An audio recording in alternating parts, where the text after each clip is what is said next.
Editing your Behance profile allows you to present your skills and projects in a professional and engaging way. Here's how to do it. Log into Behance. Start by visiting the Behance website and signing in with your credentials.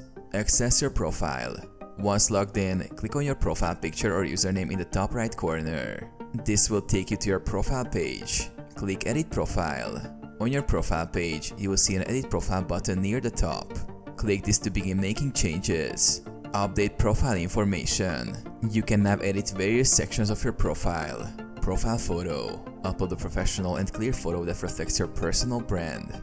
Bio. Write or update your bio to describe your skills, experience, and creative focus. Keep it concise but impactful. Location and contact. Update your location and add ways for clients to contact you. Links. Add links to your personal website, social media, or other relevant platforms. Skills. Include the key skills you want to be known for. Save changes. Once you've made the necessary updates, scroll down and click the Save button.